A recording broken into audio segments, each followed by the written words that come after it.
texto de hoje, primeira carta de Pedro 2, do versículo 6 ao versículo 10, nós vamos continuar o que trabalhamos semana passada. E ele diz exatamente o seguinte: pois assim é dito na Escritura: eis que ponho em Sião uma pedra angular, escolhida e preciosa, e aquele que nela confia jamais será envergonhado. Portanto, para vocês, os que creem, esta pedra é preciosa. Mas para os que não creem, a pedra que os construtores rejeitaram tornou-se a pedra angular, e pedra de tropeço e rocha que faz cair. Os que não creem tropeçam porque desobedecem à mensagem, para o que também foram destinados. Vocês, porém, são geração eleita, sacerdócio real, nação santa, povo exclusivo de Deus, para anunciar as grandezas daquele que os chamou das trevas para a sua maravilhosa luz. Antes vocês nem sequer eram povo, mas agora são povo de Deus. Não haviam recebido misericórdia, mas agora a receberam. Vamos orar mais uma vez nessa manhã. Senhor Deus, nós queremos te louvar e te engrandecer nesta manhã, por todos os benefícios que o Senhor tem feito para conosco, por todas as vitórias que o Senhor nos fez alcançar durante todo o ano de 2022. E te pedimos que nesse último domingo que aqui estamos reunidos deste ano, o Senhor possa falar mais uma vez ao nosso coração. Que o Teu Espírito Santo nos ilumine a mente para que saiamos daqui com as verdades extraídas e as lições extraídas dessa porção das Escrituras. Assim nós te oramos no nome de Jesus. Amém. Meus irmãos, essa semana nós nos reunimos em louvor e adoração a Jesus. Nós celebramos a sua vinda ao mundo, a sua encarnação, a fim de nos livrar do domínio do pecado, a fim de que nós não recebêssemos a ira vindoura de Deus, mas sim a vida eterna que só é concedida àquele que crê no seu nome. Famílias e igrejas proclamaram acerca do Cristo Salvador, através de canções, através da ministração da palavra de Deus, e o testemunho de cada irmão que sabe que só chegou até aqui, hoje, 26 de dezembro de 2021, por causa de Cristo, por causa da condução dele na sua vida. Mas, simultaneamente, casas também tiveram muitas pessoas dentro delas. Elas estavam cheias de pessoas, mas vazias do verdadeiro significado do Natal. Ao mesmo tempo que nós louvávamos ao Senhor, ao mesmo tempo que nós relembrávamos o nascimento de Cristo e toda a história que depois se desenrolou a partir do seu nascimento, muitos estavam com a casa abarrotada de pessoas, agora num momento muito mais tranquilo, podendo até mesmo aglomerar dentro da sua casa, sem problema algum, mas o significado do Natal estava muito longe daquele local. Presentes foram trocados, garrafas de espumante foram estouradas por aí, a Smart TV da sala estava conectada no YouTube, colocando ali músicas dessa época, só para que elas servissem de fundo musical de um ajuntamento no qual estava ausente o personagem principal. Tal é a ingratidão e a impiedade dos homens que ainda hoje nós convivemos com indivíduos que levam as suas vidas como se Cristo nunca tivesse existido, nunca tivesse vindo ao mundo. Eles rejeitam os ensinamentos da sua palavra e continuam perdidos, sem o Salvador. E o significado de fato do Natal é esse, é que nós não podemos salvar a nós mesmos, nós precisamos de um Salvador. Nós já temos o nosso Salvador, mas existem muitos que não buscam o Salvador, que não entendem que precisam de uma salvação, que não entendem que, apesar de não ter nascido em 25 de dezembro, nós nos reunimos ou na véspera 24 ou no 25 para celebrar a vida de Jesus Cristo, para celebrar a sua vinda ao mundo para nos libertar, para nos salvar. E isso para nós é muito significativo. Nós só temos vida por causa dele. Mas existem muitos que não entendem isso. E não tendo vida em Cristo, de fato, não tem vida verdadeira. Então, assim se dá que, enquanto consideram outras pessoas, outras divindades, essas pessoas não prestam a devida homenagem a Cristo.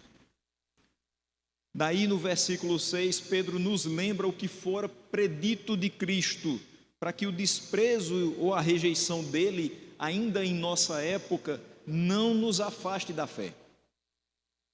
Pedro, as pessoas da sua época, mostra que mesmo Cristo sendo rejeitado por vários homens, eles não deviam se afastar da fé. E ainda hoje, tanto tempo depois, ainda precisamos ser relembrados dessa verdade para que nós não nos afastemos da fé. Para entender que não são histórias simplesmente que ouvimos, mas a história da nossa vida, a história do povo de Deus. Quando lemos a palavra, nós estamos nos vendo aqui, no momento em que é dito que o pecador estava morto em seus delitos e pecados, eu estou me vendo aqui. Mas também quando eu vejo que havia solução para o meu pecado e que Cristo me resgatou pela sua entrega sacrificial, eu também me vejo aqui. Não mais como um miserável pecador, mas agora como um regenerado filho de Deus, parte do seu povo. Então, em tudo isso aqui eu me vejo incluso, mesmo que alguns continuem rejeitando a figura de Cristo e toda a história que o relaciona a nós. Primeira passagem que Pedro cita aqui no versículo 6, ele diz: pois assim é dito na Escritura. E lembremos, quando se fala em Escritura no singular, se refere ao Antigo Testamento. Então ele diz, na Escritura é dito o seguinte: eis que ponho em Sião uma pedra angular escolhida e preciosa, e aquele que nela confia jamais será envergonhado. Ele se utiliza de Isaías 28:16. E esse texto, o profeta ataca a grande perversidade da sua nação. Quem lembra do chamado de Isaías vai lembrar que ele foi chamado para pregar a um povo de dura cerviz, que ele pregaria e provavelmente não seria ouvido. É um chamado muito difícil. Ele sabe que é pequeno demais para esse chamado e diz: Senhor, eu não tenho capacidade para isso. Eu habito no meio de um povo de impuros lábios, mas o Senhor o preparou para isso. E hoje muitos de nós, enquanto profetas, mensageiros da palavra de Deus, encaramos essa situação. Pregamos para pessoas com ouvidos tapados, pregamos para pessoas com corações de pedra, pregamos para pessoas que simplesmente desprezam a verdade do Evangelho. Mas ele cita aqui que Isaías ataca a perversidade da sua nação, e no final dessa fala de Isaías ele diz o seguinte: a vossa perfídia não impedirá Deus de restaurar a sua igreja, a qual através de vossas mentiras está agora em estado totalmente arruinado. Ele diz: olha, o orgulho de vocês de viver da forma que vivem, de ser da forma que são, não vai impedir Deus de restaurar a sua igreja. Vocês fizeram por onde essa igreja estivesse hoje em ruínas, mas Ele há de restaurar. E é interessante que aqui em Campina Grande, de vez em quando eu vou passando ali no Catolé, eu percebo alguns locais que na minha infância eram estabelecimentos comerciais e hoje estão totalmente em ruínas. Um dos últimos desses no Canal do Prado, que foi uma grande padaria, mas no estilo delicatessen, uma coisa bem chamativa, bem diferenciada, e que não durou muito tempo. E depois ali serviu de abrigo para pessoas que estavam sem moradia, e depois foi finalmente destruída, para que não ficasse ali pessoas se aglomerando em casas improvisadas, de papelão e lona. E hoje eu passo por ali, eu vejo algo que foi tão chique, tão bonito, tão imponente, está em ruínas. E quem for construir depois vai ter muito trabalho, porque não sobrou nem o alicerce. Não sobrou absolutamente nada. Às vezes, a gente olha para determinados locais e determinadas pessoas e a gente percebe que a trajetória delas foi indo de mal a pior e elas estão em ruínas.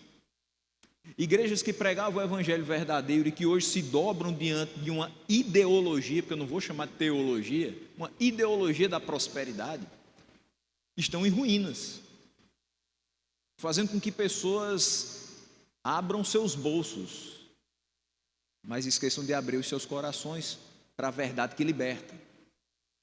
Pessoas que se deixaram levar pelas facilidades do mundo, pelas engenhosidades humanas, estão indo também de mal a pior, estão em ruínas. Tem gente que tem a conta recheada de dólares, euros e reais, mas a vida é tão vazia que parece que ela não tem absolutamente nada. De fato, melhor é o pouco, com a graça de Deus, do que o muito, sem o conhecimento dele. A maneira da restauração, ele assim descreve: eis que ponho em Sião uma pedra angular. Essa expressão que Isaías utiliza e que Pedro cita novamente, no 2º capítulo da sua epístola, primeira, é muito apropriado, porque uma vez que Deus reconstruiu o seu povo como a igreja após o exílio. Então, após o exílio, Deus reconstrói o povo como igreja. E hoje nós precisamos muitas vezes ser reconstruídos enquanto servos do Senhor, enquanto igreja do Senhor. Se em algum momento a gente se desviou, a gente passou a não mais observar simplesmente o que a palavra nos aplica dia a dia, nós precisamos também de conserto, precisamos de alguma reconstrução. E de fato, quando nós estamos perdidos no mundo, precisamos ser refeitos. Nós somos nova criação, nós não fomos remendados, nós de fato morremos para o pecado e revivemos para Deus. Foi necessário essa reconstrução da nossa vida para que a gente pudesse se tornar povo de Deus. Então é muito apropriado que Pedro utiliza. A pedra angular, na ideia da construção, era uma pedra grande colocada para a fundação de um lugar onde duas paredes seriam construídas juntas. Então, basicamente, se você tem um L, essa pedra angular ia ser colocada no meio delas. Para quê? Para dar estabilidade. Então, a pedra angular funcionava com a estabilidade de uma construção, onde duas paredes seriam construídas juntas. Então, nós aprendemos daí que não há nenhum edifício da igreja, nenhuma construção da igreja sem Cristo. Não pode haver igreja sem ter Cristo. Por quê? Porque ele é a estabilidade da igreja. Ele é a pedra angular. Sem Cristo a igreja desmorona. Sem Cristo a igreja deixa de ser igreja. Porque a igreja só foi posta como igreja nesse mundo para ser a igreja de Cristo. Não existe outro tipo. Então, ele é o fundamento. Além dele não existe outro. Paulo testifica isso em 1 Coríntios 3, versículo 11. Porque ninguém pode colocar outro alicerce além do que já está posto, que é Jesus Cristo. Então, se nós nos reuníssemos aqui em nome de qualquer outra divindade que não fosse Cristo, aqui a gente poderia chamar de qualquer coisa menos de igreja. Seria um centro de estudos religiosos, seria um centro de aplicações esotéricas, mas nunca a igreja de Cristo. Por quê? Porque o fundamento seria outro, mas não se pode colocar outro alicerce além do que já está posto, Jesus Cristo. Então nós somos a igreja de Cristo reunida no Presidente Médici. Por quê? Porque o nosso fundamento é Cristo e a sua palavra, e disso nós não podemos abrir mão, meus irmãos. Pode chegar a 2.300, se a gente ainda estiver por aqui, o fundamento continua sendo Cristo. As próximas gerações precisam ter como fundamento Cristo. Daí a nossa responsabilidade de ensinar essas gerações a passar também para as demais. E esse trabalho nunca vai cessar até que ele venha. Versículos 7 e 8, ele diz: portanto, para vocês, os que creem, esta pedra é preciosa. Mas para os que não creem, a pedra que os construtores rejeitaram tornou-se a pedra angular, pedra de tropeço e rocha que faz cair. Os que não creem tropeçam, porque desobedecem a mensagem, para o que também foram destinados. Aqui uma das passagens também muito delicadas que a gente sempre tem a trabalhar. Então, além de nos lembrar que mesmo com a rejeição de outras pessoas, nós devemos continuar seguindo a Cristo, outro objetivo dessa volta à Escritura de Pedro é o contraste entre crentes e descrentes. Ele deixa muito claro aqui quem são os filhos de Deus e quem não é filho de Deus. E ele diz o seguinte: para os crentes, Cristo é a pedra angular. Ele fala aqui, portanto, para vocês, os que creem, esta pedra é preciosa.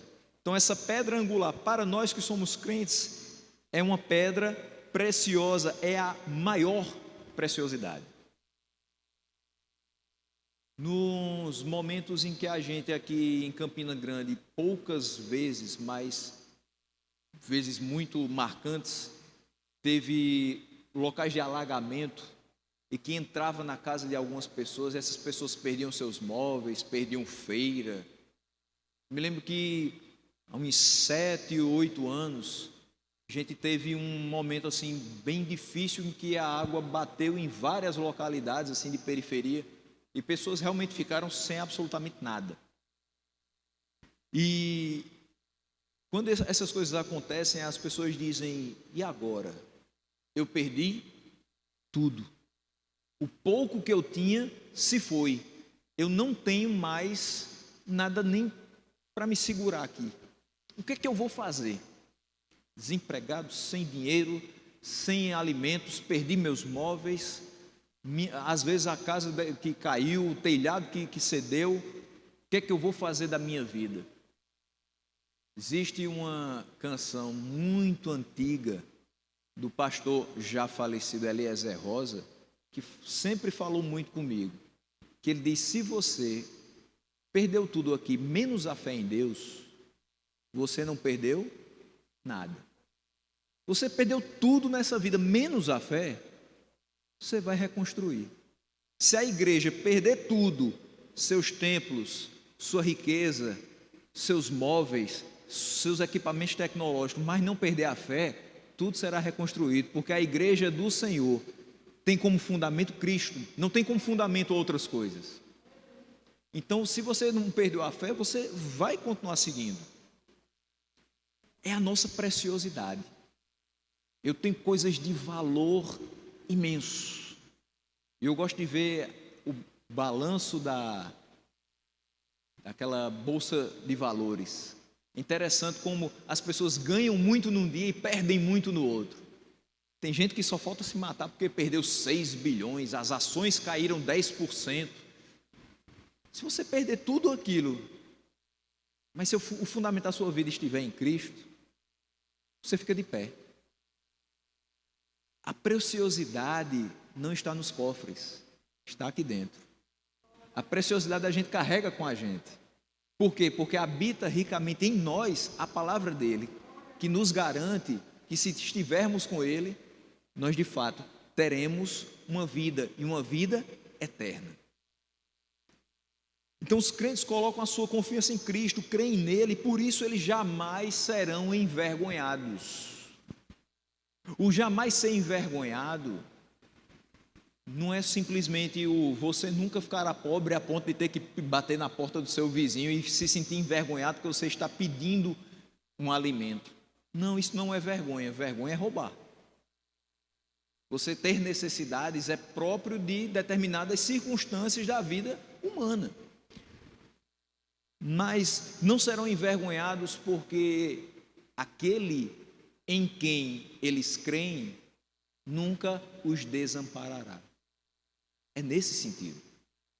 Nós nunca seremos envergonhados porque estamos proclamando uma mensagem que é verdadeira. Nós não somos como os falsos profetas que uma hora ou outra vão ser desmascarados porque falam mentiras. Nós seremos finalmente ouvidos por alguém por aí que nunca deu ouvidos ao Evangelho, mas um dia vai ter que se dobrar diante dele e vai ter que confessar que Jesus Cristo é o Senhor. Não vai haver essa pessoa que vai finalizar a sua vida sem confessar isso. Então nós não seremos envergonhados, porque por mais que a gente tenha passado toda uma vida pregando sem ser ouvido, no final de todas as coisas, Ele será glorificado. E o que nós fizemos será honrado. Nós não seremos envergonhados. Nós não passaremos provações maiores do que a que nós podemos suportar. Nós não seremos de fato envergonhados.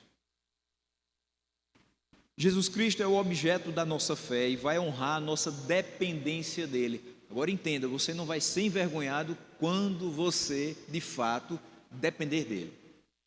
Não faça uma coisa pensando, eu vou fazer isso, mas eu tenho que fazer minha parte. Sua grande parte em todos os projetos da sua vida chama-se depender de Deus. A gente planeja, trabalha, a gente se esforça e tudo isso é lícito e é necessário.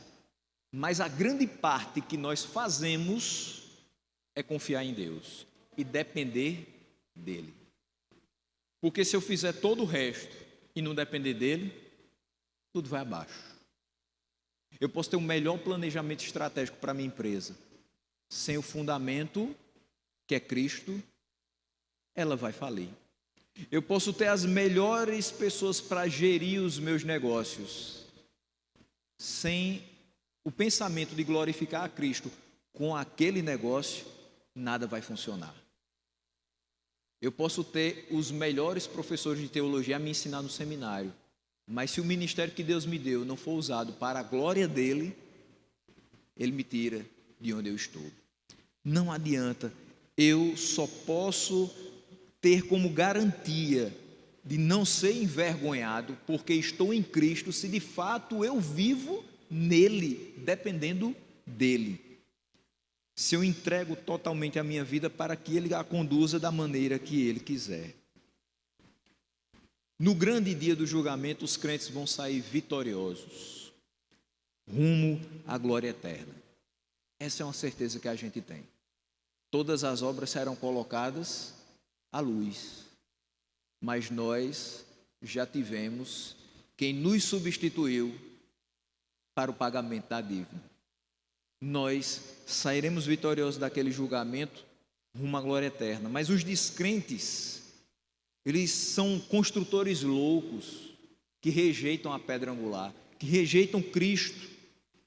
E aí, para eles, Cristo vai ser uma pedra de tropeço, uma rocha de ofensa. Eles vão ser derrotados, eles vão ser envergonhados. Eles não tiveram alguém que veio, que se encarnou, que se sacrificou e que pagou a sua dívida. E que lançou no mar de esquecimento os seus pecados.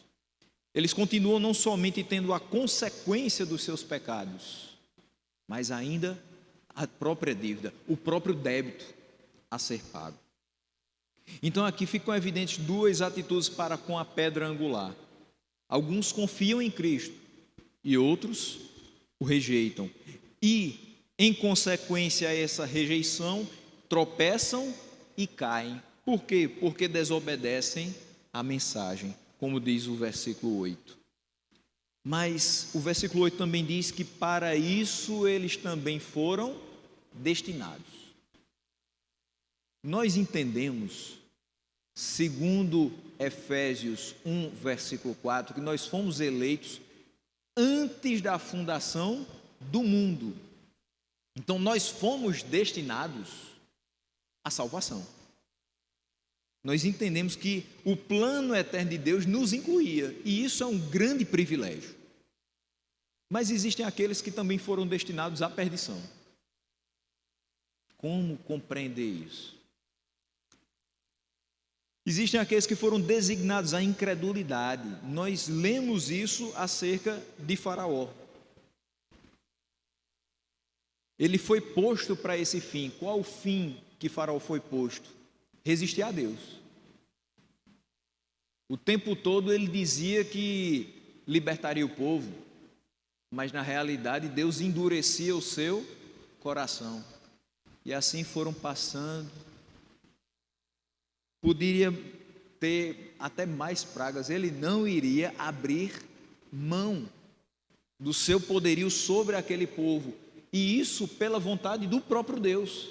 Para quê? Para mostrar a grandeza do poder salvador de Deus na vida daquele povo, que apesar de uma autoridade tão poderosa se colocar contra o povo e contra Deus, mas Deus foi superior a ele e continuará sendo a qualquer um que se colocar na frente dele. Então ele foi colocado ali não simplesmente para resistir a Deus, mas para fazer com que a graça divina ainda fosse muito superior aos olhos daqueles que a receberam e pudesse valorizar o que Deus fez por eles. Então esse versículo ensina tanto sobre a soberania divina quanto a responsabilidade humana. As pessoas são condenadas porque são desobedientes. Elas tropeçam, mas a desobediência delas não acontece à parte da vontade soberana e irrepreensível de Deus. Veja o que diz Romanos 9, nós já estudamos com o pastor Jamerson, só relembrando, do 16 ao 21. Portanto, isso não depende do desejo ou do esforço humano, em outras versões, de quem quer ou de quem corre, mas da misericórdia de Deus. Pois a Escritura diz ao faraó: eu o levantarei exatamente com esse propósito, mostrar em você o meu poder para que o meu nome seja proclamado em toda a terra. Portanto, Deus tem misericórdia de quem Ele quer e endurece a quem Ele quer. Mas algum de vocês dirá: então, por que Deus ainda nos culpa? Acaso aquilo que é...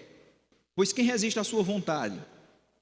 Mas quem é você, ó homem, para questionar a Deus? Acaso aquilo que é formado pode dizer ao que o formou: por que me fizeste assim?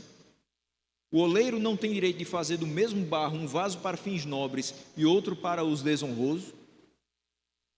Em suma, Deus é soberano na nossa salvação. Ele nos perdoa os pecados pelo sacrifício de Cristo, a quem o nosso débito é creditado. Ele recebeu. A culpa ele levou sobre si.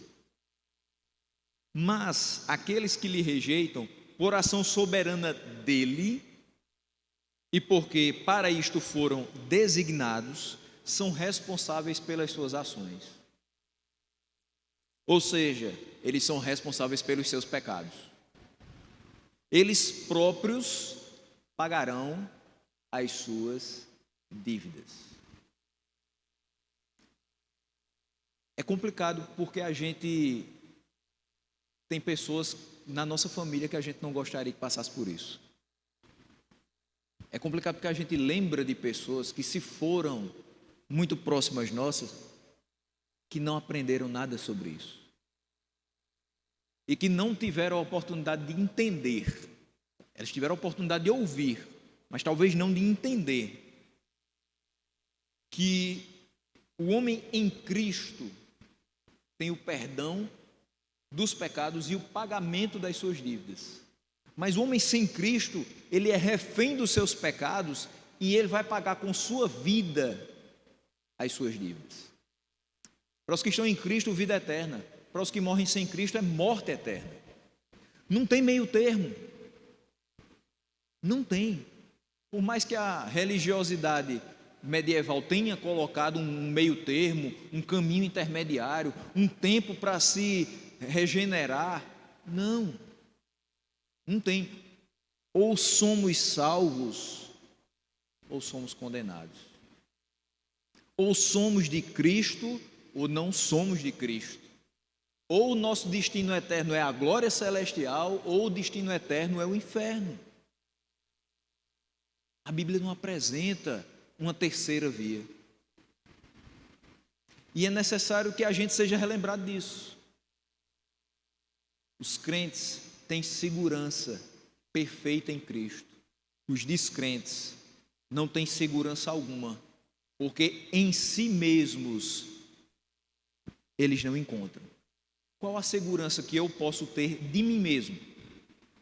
Nenhuma. Eu posso dizer a você: olha, amanhã eu vou passar na sua casa e vou deixar R$100. Passou um mês e eu não apareci. Qual a segurança da minha palavra? Nenhuma. Às vezes a gente cai com uma gripe, deixa a gente acamado uma semana. Qual a segurança do nosso corpo físico? Nenhuma. Mas em Cristo, nós temos a possibilidade de sermos refeitos, de maneira que a nossa palavra Sim continua sempre sendo sim. E eu falo e honro com a minha palavra. O meu não continua sendo não, e eu honro com a minha palavra. E o meu corpo físico é sustentado por Ele, mesmo com as suas debilidades. A minha segurança está nele. Versículo 9 nos diz o seguinte: depois de falar sobre aqueles que não creem, que tropeçam e que desobedecem à mensagem, para isso eles foram destinados, mas vocês, porém, são geração eleita. Gostaria que você lesse junto comigo, acompanhando e percebendo: eu sou essa pessoa, eu estou incluído nesse povo. Vocês são geração eleita, são sacerdócio real, são nação santa, povo exclusivo de Deus. Só essa primeira parte do versículo 9 a gente vai rapidamente observar. Eu não tinha palavras melhores do que as que eu encontrei do reverendo Hernandes Dias Lopes. Ele me ajudou muito a compreender essas expressões. Ele aponta que quando Pedro fala, vocês porém são geração eleita ou raça eleita, ele vê os crentes como o corpo de Cristo, como a igreja. Assim como Deus escolheu Israel dentre as nações para ser seu povo exclusivo, Ele escolheu pessoas de entre todas as nações para formar sua igreja. E é interessante porque Israel foi muito desobediente. Profetas e mais profetas surgiam para dizer: se voltem para Cristo, se voltem para a mensagem, voltem às suas raízes. E eles caíam. E eles se misturavam com outros povos e começavam a servir a deuses pagãos. E a idolatria começou a tomar conta de determinados pontos do povo de Israel. E a gente percebe que, mesmo assim, era o povo que Deus tinha escolhido para ser seu povo exclusivo, para ali estar a abençoar aquele povo, fazê-lo prosperar na terra. Cristo vem e essa aliança se expande para todos os cantos da terra. A igreja do Senhor, por assim dizer, o Israel de Deus, hoje é formado por pessoas de todas as localidades, de todas as eras, antes de Cristo, depois de Cristo. As pessoas que creem no seu nome são incluídas nesse povo de propriedade dele. Então, pessoas de todas as nações formam a igreja do Senhor. Deus nos escolheu com base no seu amor e na sua graça. Não tinha outra coisa. O que é que nós tínhamos para apresentar a Ele para que fôssemos escolhidos para ser seu povo? Nada. O que é que nós temos hoje para que Ele olhe para nós e nos veja de alguma forma diferente? Nós temos a fé em Cristo. Não temos nada de especial em nós, ser humano, não. Mas dentro de nós existe uma fé que Ele mesmo colocou em Cristo e que nos faz hoje sim sermos sua igreja. E Ele deixa isso muito claro, João 15,16: não fostes vós que me escolhestes a mim, pelo contrário, eu vos escolhi a vós outros. Às vezes a gente, quando fala de eleição, tem pessoas que dizem assim: mas você é muito arrogante, você acha que foi escolhido por Deus e você é diferente de mim em quê? Eu não sou diferente de outra pessoa, mas eu fui alvo da graça. Eu tenho as mesmas dificuldades, sou sujeito às mesmas paixões que qualquer pessoa nesse mundo, mas eu fui alvo da graça. E isso me basta. A graça de Deus. Nós fomos alvos do amor dele. Isso não nos faz diferentes no sentido do trato diário com as pessoas, mas deve nos fazer diferentes no sentido dos conflitos diários com as pessoas. Eu trato as pessoas da maneira como Ele me tratou. Eu não era nada, mas Ele me amou. Tem pessoas que para mim podem não ser nada, mas eu preciso amá-la. Foi isso que eu recebi, é isso que eu devo transmitir. Nós somos sacerdócio real. Somos não apenas sacerdotes na casa de Deus, mas sacerdócio real porque servimos ao Rei dos Reis. E esse serviço é realizado em prol do reino de Deus. Tudo que você faz aqui não se limita a esse espaço físico, não se limita às pessoas que estão na mesma comunidade de fé que você, mas isso aqui também reverbera lá fora. Tudo que você faz em nome de Jesus, dentro da casa do Senhor, isso também vai servir de impacto lá fora, para pessoas que ainda não o conhecem, para que o reino de Deus seja expandido na face da terra. Nós somos uma nação santa. Os cidadãos dessa nação foram separados para servir a Deus. Do que vale a nossa vida se não for para servir a Deus? No final da sua vida, como você vai querer ser reconhecido? Alguém que estudou demais e que foi extremamente inteligente? Alguém que trabalhou demais e que construiu impérios empresariais? Ou alguém que teve fé demais e que simplesmente foi para a glória, deixando um legado de que todo aquele que nele crê não vai perecer, mas vai ter o mesmo destino seu, a vida eterna. Eu sei que daqui para frente os diplomas não vão mais me seguir. Daqui para frente eu não vou ter ascensão profissional. Mas se daqui para frente eu tiver progresso espiritual, isso é melhor do que qualquer outra coisa. Nós fomos chamados, de fato, para servir a Deus, separados para isso. Ele nos escolheu para a salvação mediante a santificação e para a santificação. Para ser povo de Deus tem que ser santo. Pedro falou isso no primeiro capítulo: sejam santos como eu sou santo. Mas ele também nos chamou para a santificação todos os dias. Então, não tinha como eu fazer parte desse povo sem antes ser santificado, sem antes ser regenerado. E hoje não tem como eu fazer parte desse povo se eu não estiver em constante santificação. Mas nós somos também o povo de propriedade exclusiva de Deus. Ao longo dos séculos, Deus tem tomado para si o seu próprio povo. Esse povo é um bem precioso para Deus, a herança de Deus. Ele existe independentemente de laços nacionais. Isso é maravilhoso. Imagine, eu não tenho nada a ver com os judeus. Parte da minha família é da Paraíba, parte da minha família é do Ceará. Tenho pessoas hoje em Pernambuco, no Distrito Federal. Eu não tenho nada a ver. Eu nunca usei um kippá, nunca fiz o bar mitzvah, nunca cheguei perto dessa cultura. Mas eu não precisei ser daquela nacionalidade para ser salvo. Só precisei da misericórdia de Deus. E ela me alcançou, e ela alcançou você, aqui, na segunda cidade da Paraíba, com menos de 500 mil habitantes. Você foi encontrado, você foi atraído, você foi transformado, você foi separado para ser povo exclusivo de Deus. Essas pessoas têm um relacionamento especial com Deus, elas pertencem a Deus, que comprou com o sangue de Cristo.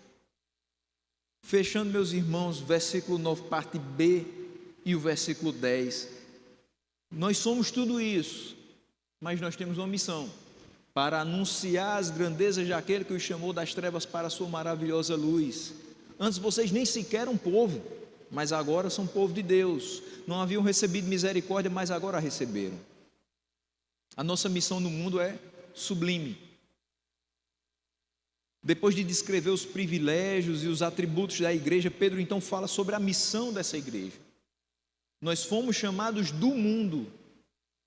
Lembra quando eu falei aqui em João 17, versículo 6 nos diz: eu revelei teu nome àqueles que do mundo me deste. Então Cristo vem, prega acerca do Pai, E aqueles que estão no mundo, vêm para ele. Mas aqueles que estavam no mundo já eram do Pai, e o Pai entregou ao Filho. Então ele diz: eu revelei teu nome àqueles que do mundo me deste, eles eram teus, tu os deste a mim, e eles têm obedecido à tua palavra. Esses foram chamados do mundo para proclamar ao mundo uma mensagem, e essa mensagem tem 3 características pelo menos. Ela é imperativa. Por quê? Porque ela tem de ser pregada. Há uma ordem que nos impulsiona a pregar: ide e pregai o evangelho a toda criatura. É uma mensagem intransferível. Não é responsabilidade de outra pessoa, senão do povo de Deus, a pregação do evangelho. Todo aquele que foi chamado para ser povo exclusivo de Deus tem a responsabilidade de pregar o evangelho. E é também uma mensagem impostergável. Não dá para eu adiar. O anúncio de Cristo e esse crucificado deve ser feito com total senso de urgência. Está terminando 2021. É o último domingo do ano. Não deixe para 22 o que ainda dá para ser feito em 21. Ano que vem, quando eu me encontrar de novo com aquela pessoa no trabalho, passou as férias, aí eu falo de Deus para ela. Não, manda uma mensagem. Utilize as redes sociais para alguma coisa que preste. Ligue para a pessoa. Hoje está tão difícil as pessoas se ligarem. Ligue e diga: Jesus te ama. Jesus é o fundamento da sua vida. Se você viver sob esse fundamento, você tem vida de verdade. Se você não viver sob esse fundamento, tudo vai continuar dando errado para você. Entenda que você deve depender dele. É ele quem tem o melhor para você. Às vezes o melhor dói, mas é o melhor dele. O melhor só vem das mãos dele. A gente vai sofrer um pouquinho quando toma a decisão de estar com ele. Pessoas vão nos rejeitar. Pessoas rejeitam a ele. Mas o importante é que nós permaneçamos firmes na fé e anunciando com urgência que ele vai voltar e vai buscar esse povo de propriedade exclusiva dele. Nós destacamos aqui 2 pontos importantes: o conteúdo da mensagem. Qual o conteúdo dessa mensagem que tem que ser pregado, que é nossa missão? A fim de proclamardes as virtudes daquele que vos chamou das trevas para a sua maravilhosa luz. Ou seja, nós precisamos declarar em alto e bom som quem Deus é e o que Ele fez por nós. Toda pregação deve se voltar a isso: apontar para Deus, mostrar quem Ele é, os seus atributos e o que Ele fez e faz e ainda fará por cada um de nós. E com a motivação para a mensagem: vós sim que antes não erais povo, mas agora sois povo de Deus. Que não tinhais alcançado misericórdia, mas agora alcançastes misericórdia. Essa é a motivação. A gente não era povo, mas agora é povo. Não tinha alcançado misericórdia, mas agora alcançou. Então o que Deus fez por nós deve ser uma fortíssima motivação para que a gente cumpra com zelo, com fidelidade, com urgência a missão que Ele nos deixou. Não precisa de uma motivação extra. Você acorda, você abre os olhos, você respira, você tem alimentos na sua casa, você tem roupas para vestir, Ele te deu um trabalho para que você sustentasse. A misericórdia, a graça do Senhor, o amor do Senhor é suficiente para que a gente viva até o último dia, cumprindo a missão que Ele nos deixou, com amor, com dedicação, com determinação, com zelo e com fidelidade. Nós não éramos povo, mas agora somos seu povo de propriedade exclusiva. Pare de ter medo. O diabo não vai tocar em você. Você está guardado pelas mãos do Senhor. Aquele que tem a sua propriedade exclusiva, das mãos dele ninguém arrebata. Nós estávamos perdidos, sem esperança no mundo, entregues à nossa própria desventura. mas agora Deus derramou copiosamente sobre nós a sua misericórdia. Nós agora somos filhos de Deus, morada de Deus, sacerdotes de Deus, para realizarmos a obra de Deus. Então, meus irmãos, como pedras vivas deste edifício chamado Igreja do Senhor, povo de Deus, façamos a obra dele, honremos a ele, dependamos dele para tudo na nossa vida. Que essa seja a nossa motivação para 2022, 2023 e até o dia que ele terminar de contar a nossa existência sobre a terra e nos levar para a glória celestial. Amém? Deus nos abençoe no nome de Jesus.